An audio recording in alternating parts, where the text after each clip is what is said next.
I don't know what's scarier, being stuck in the back rooms or being unable to keep your furniture business afloat in the mid 90s. I don't know what bro would do in 2026. Backrooms is written by Will Sudick and directed by Kane Parsons, and it is based off the internet series pioneered by Kane Parsons himself. After a therapist patient disappears into a dimension beyond reality, she must venture into the unknown to save him. I'll be honest, I didn't really delve too much into the Backrooms moment as it was blowing up a few years ago, but I'd be lying if I said it wasn't something that I immediately noticed and wasn't creeped out by. It reminded me of how cool creepypastas used to be. It taps into that creepy and alluring part of nostalgia and emptiness, the vastness, curiosity, and horrifying nature of the unknown. And I can confidently say that Kane Parsons transfers his feeling to the big screen. By taking these projects that he made in Blender and instead now using $10 million practical sets, he brings the Backrooms to life. It's just that some parts don't really work for me narratively, and we're gonna get into that. In 2019, someone anonymously posted a picture of the Backrooms to 4chan.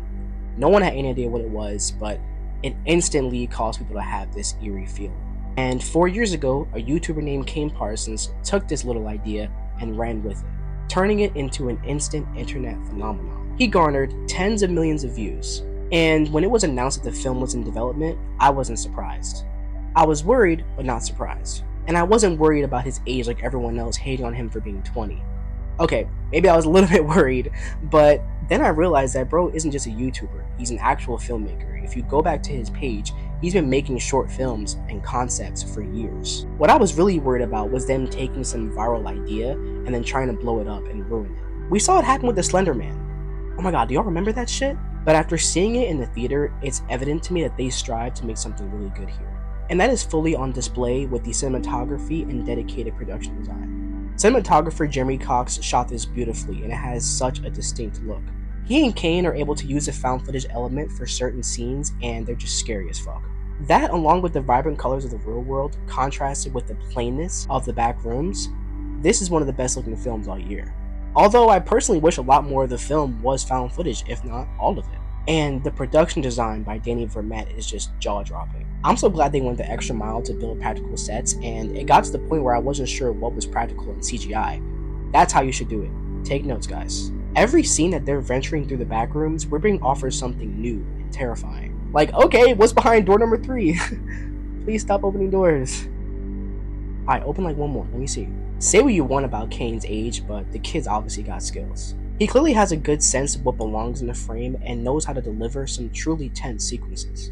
The film stars Chiwetel Ejiofor and Renata Reinsve, and I'm so glad that they signed on to this. Chiwetel is a legend in this game. Here he plays Clark, and dare I say, this is one of his most memorable roles in a long time. He had the challenge of playing someone that is deeply flawed and broken. He does some really questionable things, like leading his young employees down to the back rooms without telling them anything about it. Yeah. And Renata is someone that I've been following for a while now. Recently, I've been really obsessed with Norwegian cinema, and she's all over it. Shorty is like the Emma Stone of Scandinavia. Now she's been making waves here in films of the States. I love everything she does, and here she plays Mary, a therapist with her own troubled past. They each work really well, not just together, but in their own sections of the film. They really elevate the dialogue beyond its potential and carry the film. Which leads into my negatives. Yeah, thematically the film doesn't really work for me. I think the script needed some work. I'm not sure how much input Kane had or if it was mainly Will that took over the script, but from what we see, they're less interested in fleshing out these characters and more interested in fleshing out and exploring ideas within the backrooms more. And even then, they don't really explore the lore that much aside from some scenes with the scientists and the creatures. And today it was announced that they're working on a sequel, which I'm not surprised about. I mean, this movie itself is kind of a sequel to all the lore that he's created thus far. Seeing as though it's dominating the box office and shattering records, of course they're going to make more. Should they? I don't know.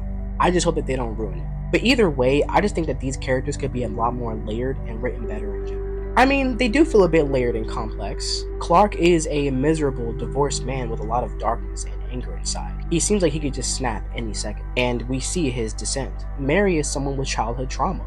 We see glimpses into her memory involving her mentally ill mother. I just found myself not really caring about these characters or what they're doing as much as the filmmaker wanted me to, as a lot of the writing does feel very surface level. Speaking of the script, a lot of parts here in the middle to the last half really dragged for me. With a tighter script, this really would have floored me. Those last few minutes were insane though. If you've seen the film, I mean, of course you have, then you know exactly what I mean. Like I said, Kane knows how to craft some really thrilling scenes. To me, he's already an expert at that. Backrooms is an interesting film, and I do think it's worth seeing on a big screen. I don't love it as much as everyone else right now, but there's no denying the sheer craftsmanship that they put into making this a truly dreadful, intense experience. It is flawed, yet very disturbing and well acted. And I love that it's based in the 90s. The general aesthetic is enough to justify the price of admission alone. I think that audiences are really enjoying this right now. I'm glad that someone like Kane and of course Curry Barker and a lot of these other up and coming filmmakers that are on YouTube, not just in horror but other YouTubers too. I think we're experiencing one of the best renaissances that we've seen in a long time. I mean, could this really open up more doors for young emerging filmmakers? Shit, I hope so for my sake. Anyway, guys, thank you so much for watching yet another review. I had a lot of fun with Backrooms. I had some issues with it, but I hope that more people see it. I think it's really worthwhile. Comment what you thought about the film. Like, subscribe, share, tell everyone about this channel because the price of A-list is raising, right? Peace.